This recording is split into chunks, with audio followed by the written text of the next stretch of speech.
കുട്ടി ഏതാ? ഞാൻ അപ്പുറത്തെ വീട്ടിലെയാ. സുജാതി എന്നാ പേര്. എന്ത് വേണം? ഞാൻ ചേട്ടന്റെ ഗാനമേള കേൾക്കാനുണ്ടായിരുന്നു. ഓ, എത്ര നന്നായി പാടി തുടങ്ങിയതാ, കഷ്ടമായി പോയി. എന്ത് ചെയ്യാൻ സുജാതെ, ആ നശിച്ച ചുമ. ചേട്ടന്റെ പാട്ട് എനിക്ക് എന്ത് ഇഷ്ടമാണെന്നോ. സുജാത എന്റെ പാട്ട് കേട്ടിട്ടുണ്ടോ? പിന്നെ ചേട്ടൻ ഇവിടെ ഇരുന്ന് പാടുന്നത് ഞാൻ എത്ര വട്ടം കേട്ടിട്ടുണ്ടെന്നോ. ഞാൻ പറഞ്ഞിട്ടാ അച്ഛൻ ഇവിടെ വന്ന് ചേട്ടന്റെ ഗാനമേള ബുക്ക് ചെയ്തത്. ആ ജുബായിട്ട് വന്നില്ലേ, അതാ എന്റെ അച്ഛൻ. ഓ, മനസ്സിലായി. ഉത്സവ കമ്മിറ്റിയുടെ സ്ഥിരം പ്രസിഡന്റ്. അതെ. ചേട്ടാ, അന്ന് ഗാനമേളയ്ക്ക് പാടിയ പാട്ട് ഒന്ന് പാടാമോ? അതിനെന്താ, എങ്കിലും ഒന്ന് പാടൂ. സുജാത അല്പം കഴിഞ്ഞു വരൂ. പ്രഭ അപ്പോഴേക്കും ഇവിടെ വരും. എന്നിട്ട് ഞാൻ പാടാം. അയ്യോ, ആ ചേച്ചിയെ എനിക്ക് പേടിയാ. ഞാൻ ഇങ്ങോട്ട് നോക്കുന്നത് പോലും പ്രഭ ചേച്ചിക്ക് ഇഷ്ടമല്ല. അതല്ലേ ചേച്ചിയില്ലാത്ത നേരം നോക്കി ഞാൻ ഇങ്ങോട്ട് വന്നത്. എന്ന് പറഞ്ഞാൽ പ്രഭ ഇല്ലാത്തപ്പോ ഞാൻ... ചേട്ടാ, പ്രഭ ചേച്ചി വരാൻ ഇനിയും താമസിക്കുമല്ലോ. ആ ഒരു പാട്ട് കേൾക്കാനാണ് ഞാൻ വന്നത്. ചേട്ടന്റെ പാട്ടെന്ന് വെച്ചാൽ എനിക്ക് ഭ്രാന്താ. ശരി, സുജാത അകത്തേക്ക് വരൂ. സംഗീതത്തെ സ്നേഹിക്കുന്ന ആരെയും ഞാൻ നിരാശപ്പെടുത്താറില്ല. വന്നാട്ടെ. ആയിരിക്കൂ. ഞാൻ ആദ്യം ഒരു കീർത്തനം പാടാം. അയ്യോ ചേട്ടാ, ആ പാട്ട് മതി. ഏത് പാട്ട്? ആ ചുമപ്പാട്ട്. അയ്യോ, അത് ചുമപ്പാട്ടല്ല. ഞാൻ പാടിയപ്പം ചുമച്ചു പോയതാണ്. ആ, അത് മതി. ഇപ്പൊ ചുമയില്ലാതെ പാടാൻ പറ്റൂ. അതുകൊണ്ടല്ലേ ഞാൻ ഇപ്പൊ വന്നത്. ശരി, തുടങ്ങാം. ആ പാട്ട് ഇപ്പൊ വേറൊരു ട്യൂണിലാ പാടാൻ പോകുന്നത്. ഞാനൊരു മലയാളി, പാവം പാടും തൊഴിലാളി. ഞാനൊരു മലയാളി, പാവം പാടും തൊഴിലാളി. നാടിൻ മോചന രണഗണത്തിലെ പടയാളി. ഞാനൊരു മലയാളി, മലയാളി, മലയാളി, മലയാളി, മലയാളി, മലയാളി, മലയാളി. ഞാനൊരു മലയാളി, പാവം പാടും തൊഴിലാളി. ഞാനൊരു മലയാളി, മലയാളി, മലയാളി. പ്രഭ വന്നല്ലോ, ഞാൻ പോയി കഥ തുറന്നിട്ട് വരാം. അയ്യോ വേണ്ട ചേട്ടാ, എനിക്ക് പേടിയാവുന്നു. എന്തിനാ പേടിക്കുന്നത്? പ്രഭ വെറും ഒരു പാവമാണ്. അയ്യോ ചേട്ടാ, എന്നെ കണ്ട കുഴപ്പമാ. ഞാൻ പുറകുവശത്തോടെ പോയിക്കൊള്ളാം. ഞാൻ പോയി തുറക്കട്ടെ? അയ്യോ വേണ്ട ചേട്ടാ, ഞാനിവിടെ നിൽക്കുന്നതുകൊണ്ട് ചേട്ടനും കുഴപ്പമാ. എന്താ കുഴപ്പം? കുഴപ്പമുണ്ട് ചേട്ടാ, ഇതിനു മുമ്പ് എനിക്ക് ഇതുപോലെ അനുഭവങ്ങളുണ്ടാ പറയുന്നത്. ഓ, അങ്ങനെയാണോ? എന്നാൽ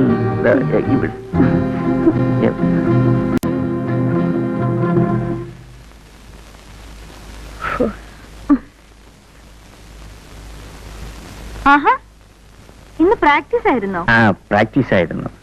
പിന്നെ നമുക്കിന്നൊരു സിനിമയ്ക്ക് പോകാം. സിനിമയ്ക്കോ? ഇന്നോ? ശരി, പോയിക്കളയാം. നീ പോയി കുളിച്ച് റെഡിയായി വാ. കുളിക്കാണ്? കുളിച്ച് റെഡിയായി വാ.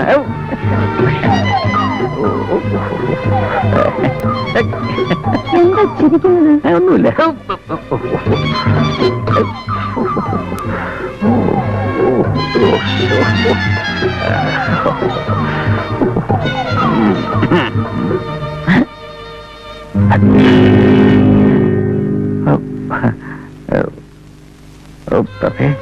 സത്യം പറയൂ. പറയാനാ പറഞ്ഞത്. ആ കുട്ടി പറഞ്ഞതാ സത്യം. എന്റെ പാട്ട് കേൾക്കാൻ ആ കുട്ടി വന്നത്. അവൾ എന്റെ ആരാധിക മാത്രമാണ്. ആരാധികമാരെ കട്ടിലിനടിയിലെത്തിയാണോ പാട്ട് കേൾപ്പിക്കുന്നത്? അവൾ നീ വന്നപ്പോ പേടിച്ച് കട്ടിനടി കയറി കിടന്നു പോയതാ. മുഖത്ത് നോക്കി കള്ളം പറയാൻ തുടങ്ങിയോ? അയ്യോ, ജീവിതത്തിൽ ഇന്ന് വരെ ഞാൻ മുഖത്ത് നോക്കി കള്ളമേ പറഞ്ഞിട്ടില്ല. പറഞ്ഞിട്ടില്ല, പക്ഷെ പ്രവർത്തിക്കും. മടുത്തു, നിങ്ങളടുത്ത് ജീവിതം മടുത്തു. തുറന്നു പറയൂ, ഞാൻ മാത്രം പോരെ നിങ്ങൾക്ക്? എന്റെ പൊന്നുപ്രഭേ, നീ എന്നൊന്ന് വിശ്വസിക്കൂ. എന്റെ പാട്ട് കേൾക്കണമെന്നും പറഞ്ഞു വന്ന അവളെ ഞാൻ ഒരു പാട്ട് പാടി കേൾപ്പിച്ചു. അതൊരു തെറ്റാണോ? അവൾ നിന്നെ പേടിച്ച ആ കട്ടിൽ അടിയെ കയറി കിടന്നത്. എനിക്ക് ആ പെണ്ണ് എന്റെ സിന്ധുമോളെ പോലെയാ.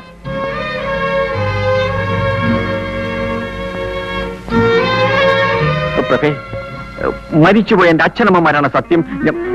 നിങ്ങൾ എന്തിനാ കൂടെ കൂടെ മരിച്ചു വരെ പിടിച്ച് സത്യം ചെയ്യുന്നത്? അല്ലാതെ പിന്നെ നിന്നെ ഞാൻ എങ്ങനെ വിശ്വസിപ്പിക്കും? എനിക്കിപ്പോ വിശ്വാസമായി. നോക്കൂ, എന്തുണ്ടെങ്കിലും എന്നോട് തുറന്നു പറഞ്ഞാ മതി. ഞാൻ ഒരിക്കലും അങ്ങ് സംശയിക്കരുതായിരുന്നു. അങ്ങ് എന്നോട് ക്ഷമിക്കൂ. എല്ലാം എന്റെ സംഗീത ഭ്രാന്ത് കൊണ്ട് സംഭവിച്ചതല്ലേ. ഇനി ഒരിക്കലും എന്റെ പ്രഭ ദുഃഖിക്കേണ്ടതില്ല.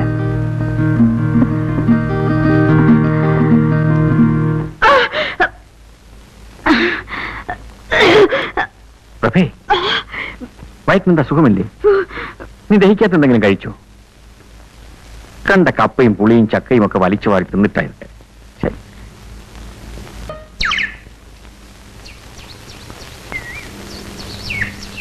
അല്ല, ഇന്നെന്താ പതിവില്ലാതെ ഈ വേഷത്തിൽ? വിശേഷമൊക്കെ ഉണ്ട്. ഞാൻ ആരാണെന്നാണ് വിചാരിച്ചത്? എന്റെ എല്ലാം. അതിലുമുപരി ഞാനൊരു ഗായകൻ കം മ്യൂസിക് ഡയറക്ടർ. ഈ കമ്മെന്നും പറഞ്ഞ് നടക്കുന്നതല്ലാതെ ചാൻസ് ഒന്നും കിട്ടുന്നില്ലല്ലോ. കിട്ടും, ഇപ്രാവശ്യം കിട്ടും. പുതുമുഖങ്ങളെ മാത്രം പങ്കെടുപ്പിച്ച് നിർമ്മിക്കാൻ ഉദ്ദേശിക്കുന്ന ഒരു സിനിമയുടെ ഡയറക്ടർ ഇന്ന് ഹോട്ടൽ പാരഡൈസിൽ വരുന്നു. ഞാൻ അയാളെ കാണാൻ പോവുക. ചിലപ്പോ എനിക്ക് സിനിമയിൽ ചാൻസ് കിട്ടും. അയ്യോ, സത്യമാണോ? ചേട്ടന് സിനിമ ചാൻസ് കിട്ടുമോ? എന്റെ ശബ്ദം കേട്ടാൽ ഏത് കൊലകൊമ്പനാ വീഴാത്ത. പാടുക മാത്രമല്ല, സംഗീത സംവിധാനവും നടത്തും. എന്റെ ദൈവമേ, എല്ലാം നമ്മുടെ കുഞ്ഞിന്റെ ഭാഗ്യമാ. ആണല്ലോ. പിന്നല്ലാതെ. എങ്കിൽ 50 രൂപ എടുക്ക്. 50 രൂപയോ? അതെന്തിനാ? ഇരിക്കട്ടെ, ഒരു വഴിക്കിറങ്ങുന്നതല്ലേ. തരാം തരാം. സാറിന്റെ പടം എന്നാ കളറില്ല? കളറിൽ. അല്ല, വേറൊരു സാർ എനിക്ക് ചാൻസ് തരാന്ന് പറഞ്ഞിട്ടുണ്ട്. ബ്ലൂ ഫിലിം കളറില്ല. അതിന്റെ ഡാലിയെ കലക്കും. ശരിയാണോ സാർ? ശരിയാണ്, ഞാനല്ലേ പറയുന്നത്.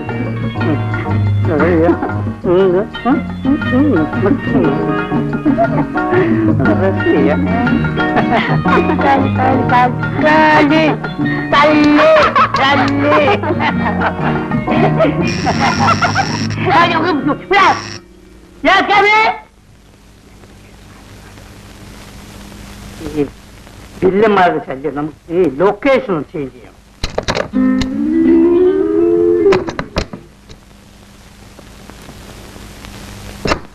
നമസ്കാരം സർ. സാറിനെ ഒന്ന് കാണാൻ വന്നതാ. എന്റെ പേര് രവിപ്രസാദ്. നല്ലൊരു ഗായകനാണ്. നല്ലതാണോ ചീത്തയാണോ നിങ്ങളല്ലേ അവിടെ തീരുമാനിക്കുക? അല്ല സർ, സർട്ടിഫിക്കറ്റ് ഉള്ള വലിയ കാര്യമായി. ഇരി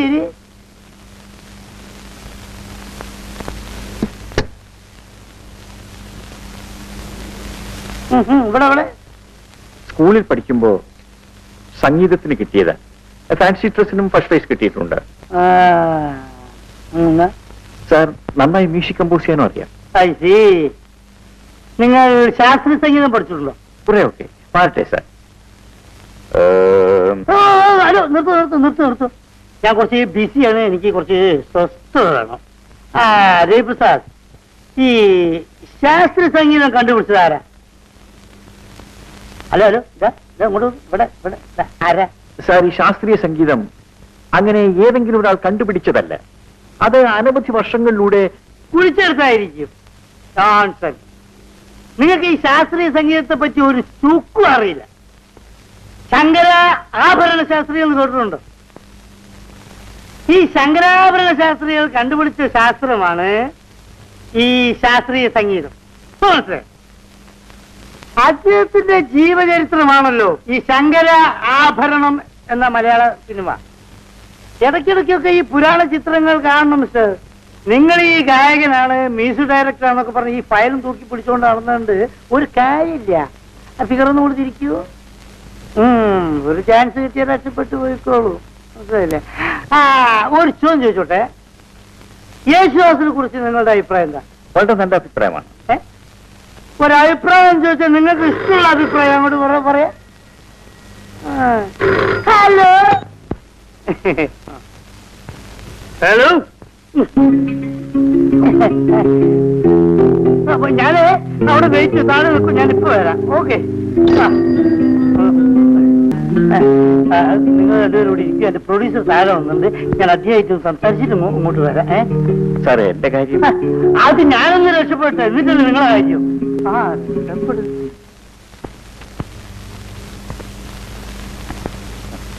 എനിക്ക് മനസ്സിലായില്ല. ഞാൻ സിനിമാ നടി ഡാലിയ. ഡാലിയെ സിനിമ നടിയോ? അതെ, ഞാനിപ്പോൾ ഫീൽഡിലേക്ക് ഇറങ്ങിയതേ ഉള്ളൂ. ഈയിടെ റിലീസായ കുളിക്കുന്ന സുന്ദരി കണ്ടോ? അതിലാരായിട്ട്? ഇന്റർവെല്ലിന് ശേഷം നായികയും കൂട്ടുകാരികളും ആറ്റിലിറങ്ങി കുളിക്കുന്ന ഒരു സീനുണ്ടല്ലോ. നായികയുടെ പിറകിൽ 5ാമതായി കുളിക്കുന്നത് ഞാനാ. ഓ,